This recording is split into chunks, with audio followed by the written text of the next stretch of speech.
आउज़ुबिल्लाहिमिनश्शैतानिर्रजीम बिस्मिल्लाहिर्रहमानिर्रहीम अस्सलामु अलैकुम डियर स्टूडेंट्स। आज की इस इम्पोर्टेंट वीडियो में मैं आपको एक हुनर सिखाऊंगा। वो हुनर ये होगा कि आप लोगों ने एक सवाल को हल कैसे करना है और एक सवाल के अंदर आप लोगों ने दो सेंटेंस अगर तरतीब के साथ लिखे होंगे तो एग्जामिनर आपको 90 से 80 नंबर किस तरह देगा।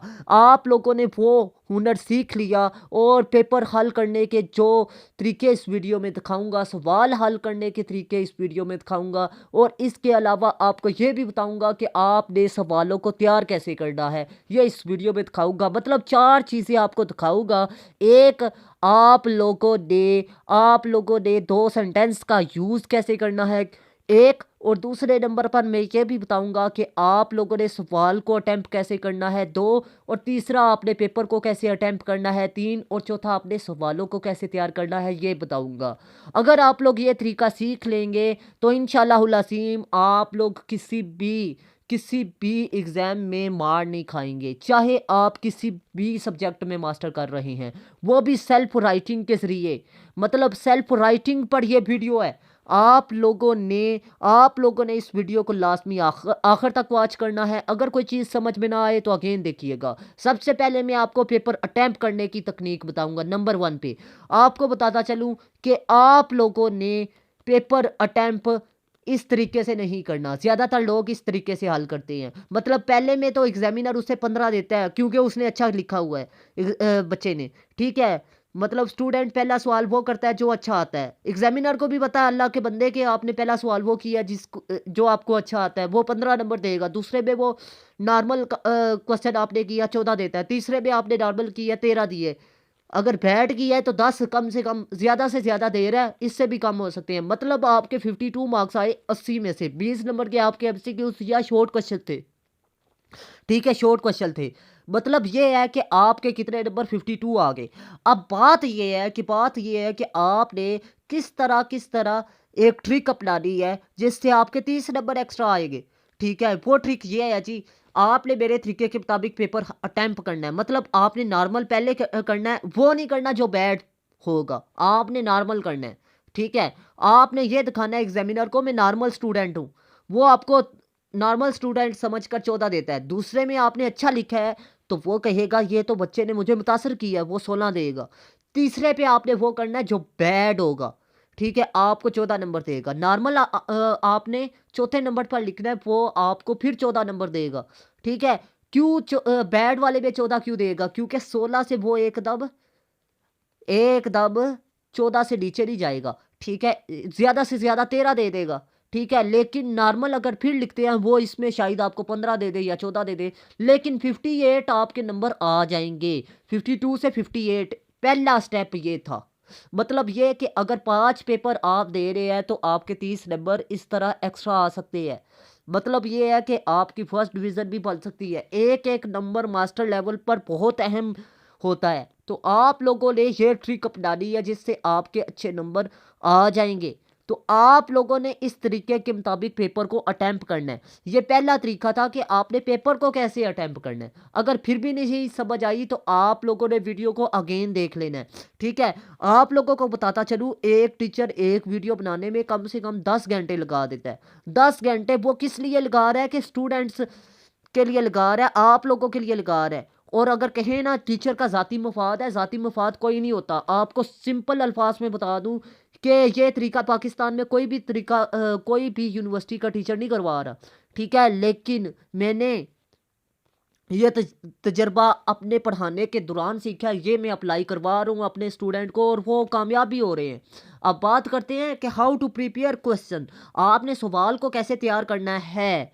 मतलब पूरी बुक की तैयारी आपने करनी है, कम वक्त है तो आपने तैयारी कैसे करनी है। तो आपको बताता चलूँ कि आपने सबसे पहले तो वो सवाल तैयार करने हैं ना जो आपने तैयार किए हुए हैं, याद है, अच्छे तरीके से रिवाइज करें। अक्सर ये होता है कि स्टूडेंट रिवाइज नहीं करते और होता ये है वही सवाल आ जाता है। आपने रिवाइज क्वेश्चन लाजमी करना है जो याद किया हुआ है। ये नहीं कि हर किसी को नहीं, पहले वो आपने करने हैं रिवाइज जिनको अच्छे तरीके से तैयार किया हुआ है, उनको अच्छे तरीके से रिवाइज करें, ठीक है। ये नहीं कि एक बार 3 बार तो कम से कम करें ना। Easy question of a chapter, हाँ जी, कि आपने हर चैप्टर का ईज़ी सवाल पहले तैयार करना है दूसरे नंबर पे ये तैयार करें। पहले रिवाइज़ करें, याद किया हुआ, दूसरे नंबर पे आपने आसान सवाल जो लगता है वो तैयार करें, चाहे वो इम्पोर्टेंट है या नहीं है। होता ये है कि बाज़ औक़ात वही उठा के दे देता है, बाद में आप कहते हैं इतना ईज़ी था और मैंने याद ही नहीं किया, पढ़ा ही नहीं है। तो आप लोगों ने इस चीज़ को भी मद्देनज़र रख के तैयारी करनी है। तीसरी बात, आपको जो इम्पोर्टेंट सवाल मैं बताता हूँ या आपके टीचर्स बताते हैं, आप उनको तैयार करें, ठीक है? फिर चौथे नंबर पर आपने शॉर्ट चैप्टर्स को सिलेक्ट करना है फॉर प्रिपरेशन। आपने फ़र्ज़ कर लें 10 चैप्टर हैं तो 10 में से आपने वो चैप्टर उठाने हैं, 6 चैप्टर जो शॉर्ट हैं। एग्ज़ामिनर हमेशा एक चैप्टर में से सारे सवाल बनाकर नहीं देता, बल्कि हर चैप्टर में से बना कर देता है, ठीक है? तो आप लोगों ने वो चैप्टर सेलेक्ट करने हैं जो ईज़ी लगते हों, एक और दूसरी बात कि वो शॉर्ट भी हों। इम्पोर्टेंट क्वेश्चन आपने तैयार करने हैं, ठीक है? तीसरे नंबर पर तैयारी का ये तरीकाकार है। एक और तरीकाकार वो ये है कि आप लोगों ने अगर शॉर्ट चैप्टर भी नहीं मिल रहे, मुश्किल है, तो फिर आपने क्या करना है, इम्पोर्टेंट क्वेश्चंस तैयार करने हैं, ठीक है? जो आपके टीचर्स ने बताए हैं या मैंने बताए हैं। अगर आप लोगों को बताता चलूँ कि इम्पोर्टेंट जो उनसे क्वेश्चन होते हैं वो एक रिस्क होता है, उसमें 90% पेपर क्लियर होता है। लेकिन अगर 100% पेपर क्लियर करना चाहते हैं तो फिर आपको 6 चैप्टर तैयार करने पड़ेंगे 10 में से, ठीक है? ये एक ट्रिक है। ये तरीका जी आपने एक सवाल को यानी सवालों को कैसे तैयार करना है। अब बात करते हैं कि सवाल के हिस्से कितने होते हैं और उनके नंबर कितने होते हैं। स्टूडेंट को यही नहीं पता होता। होता ये है कि स्टूडेंट को पता ही नहीं होता इंट्रोडक्शन सवाल का कितने नंबर का है, मेन बॉडी कितने नंबर की है, कैलकुलेशन कितने नंबर की है। ओ अल्लाह के बंदो, जब भी आप जिस भी इम्तिहान में बैठे हैं 10 नंबर आपके सवाल के होते हैं इंट्रोडक्शन के। मतलब अगर 20 नंबर का सवाल है, 2 नंबर का आपका इंट्रोडक्शन है, मेन बॉडी के आपके 16 नंबर है, कैलकुलेशन के आपके कितने नंबर है, 2 नंबर है। मतलब 20 नंबर आपके इस तरह डिवाइड किए गए हैं। अब बात करते हैं कि मेन बॉडी में आपने हेडिंग्स कितनी लिखनी है। एक हेडिंग आपको बता दूं 2 नंबर की होती है, 2 मल्टीप्लाई 8 करें तो 16 नंबर हो गए। मतलब 20 नंबर आपके टोटल मेन बॉडी के हो गए। स्टूडेंट को पता ही नहीं होता कि मैंने क्या लिखना है कि सवाल में, ठीक है? उसको पता ही नहीं होता इंट्रोडक्शन के कितने नंबर होते हैं, उसको पता ही नहीं है कंक्लूजन के कितने नंबर हैं। तो इस चीज़ को आपने मद्देनजर रखना है कि अगर अगर आप लोग इंट्रोडक्शन नहीं भी लिखते, कंक्लूजन नहीं भी लिखते, तो आप पास हो सकते हैं अगर मेन बॉडी अच्छी लिखी हो। होता यह है कि स्टूडेंट मेन बॉडी लिखाते हैं, फिर अच्छे नंबर नहीं ना मिलते। अगर आप लोगों ने सवाल के मुतल्लिक इंट्रोडक्शन लिखा हुआ है तो फिर वो 2 नंबर भी देगा। मेन बॉडी में 8 पॉइंट लिखे हैं अच्छे तरीके से तो वो आपको वो भी 16 नंबर देगा। कंक्लूजन में भी अच्छे नंबर देगा। लेकिन बात ये है इंट्रोडक्शन कैसे लिखना है, मेन बॉडी कैसे लिखनी है, कंक्लूजन कैसे लिखना है, ये सबसे बड़ा चैलेंज है स्टूडेंट का। मसला ये है। तो मैं आज की वीडियो में ये भी बताऊंगा कि आपने सेल्फ राइटिंग के तरीके को फॉलो करके किस तरह पूरे नंबर लेने हैं। मतलब 100 में से 90-80 नंबर किस तरह लेने हैं। एमए उर्दू है, चाहे एमए एजुकेशन है, चाहे एमए इस्लामियात है, जौन सा भी पेपर है, आपने इस तरह हर सवाल को हर सवाल के इसी तरह नंबर होते हैं। मतलब इस तरह ही उसकी चेकिंग का क्राइटेरिया होता है। तो आप लोगों ने ये मद्देनजर रखना है कि हर सवाल को हल करने का तरीकाकार हर सवाल का हल करने का तरीकाकार भी यही है और इसके अलावा उसके नंबरिंग स्कीम भी यही है, ठीक है? तो आप लोगों को बताता चलूँ कि सबसे पहले इंट्रोडक्शन में आपने 3 चीज़ें लिखनी होती हैं जो कि 2 नंबर की होती हैं। अब 3 चीज़ें आपने लिखनी कैसे हैं ये मैं इसी वीडियो में नेक्स्ट स्टेप में बताऊंगा। मतलब ब्राइट स्टार्ट क्या है, इसमें कैसे तैयारी करनी है, कैसे लिखना है, ये सब कुछ इसी वीडियो में बताऊंगा। फिलहाल आपने 3 चीज़ें याद रखनी है कि ब्राइट स्टार्ट आपने लिखना होता है सवाल में। ब्राइट स्टार्ट कैसे लिखना है ये भी इसी वीडियो में बताऊंगा।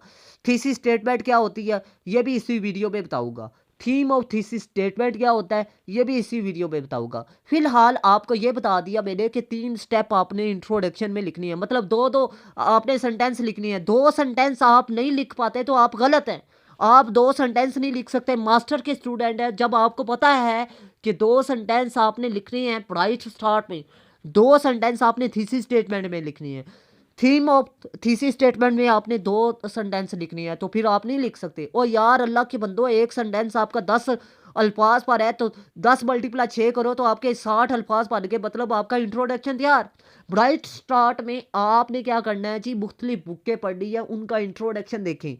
हर सवाल का इंट्रोडक्शन मुख्तलिफ बुकें पढ़े या गूगल से आप टॉपिक सर्च करें और देखें कि अगर अगर आपको जो आसान लगता है वो आप इंट्रोडक्शन उठा के कीवर्ड अपने नोट्स बनाएं और लिखें।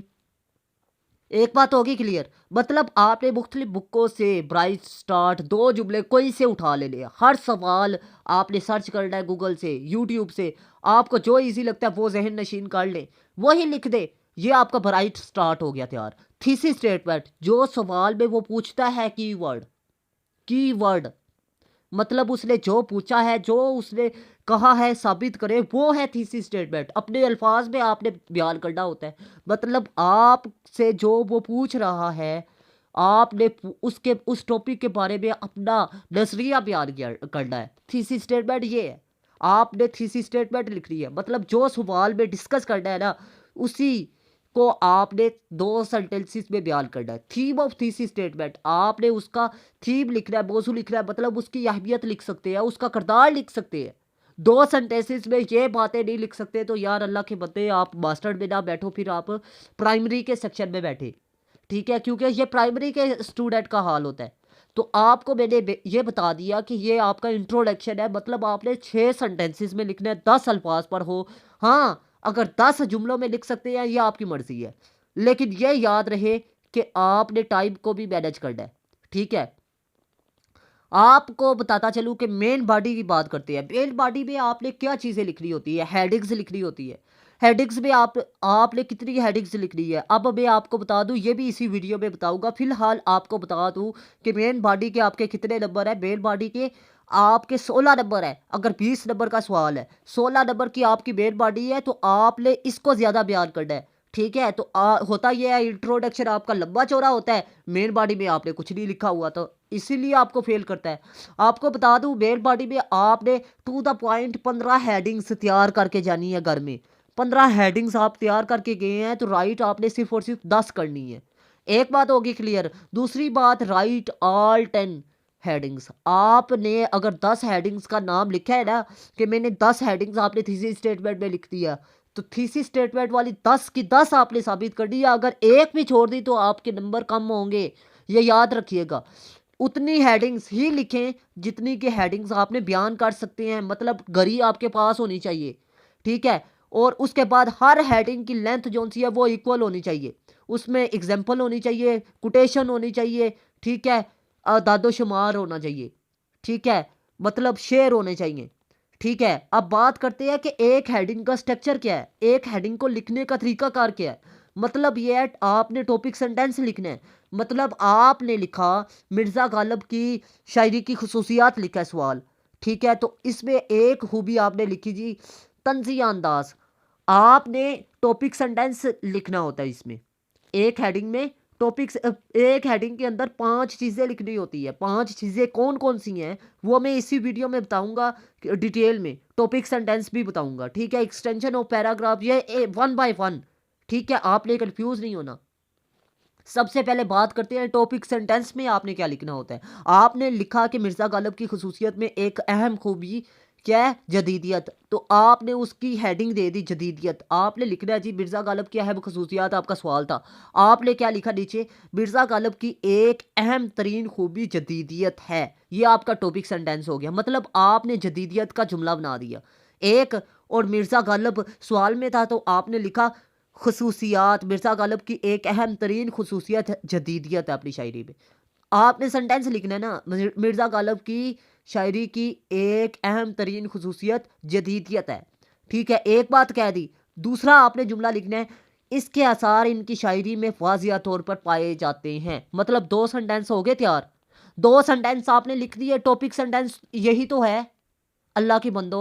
अब टॉपिक सेंटेंस आपने लिख दिया, मतलब सिर्फ 2 जुमले आपने लिखे सेल्फ राइटिंग से, और लिखे भी रेलिवेंट हैं।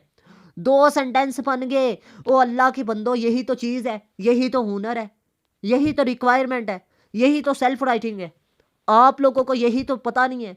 आप लोगों को आज तक किताबों से रट्टा लगवाया गया है, आप लोगों को सेल्फ लिखना सिखाया ही नहीं गया।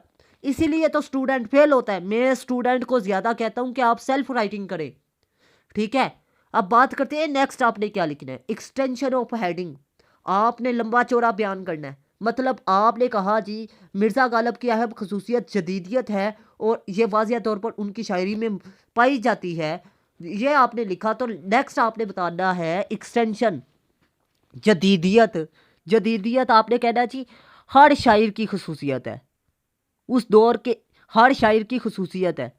और दूसरा जुमला आपने लिखना है उस दौर के हर शायर में तकरीबन ये खूबी नज़र आती है, इसीलिए मिर्ज़ा गालिब ने भी इस खूबी को अपनाया। ठीक है, ये आपने लिख दिया। या तंजिया नज़र आपने तंजिया अंदाज आपने लिखा है तो तंजिया अंदाज की यही बात लिख देनी है। मतलब ये कितने सेंटेंस हो गए? चार।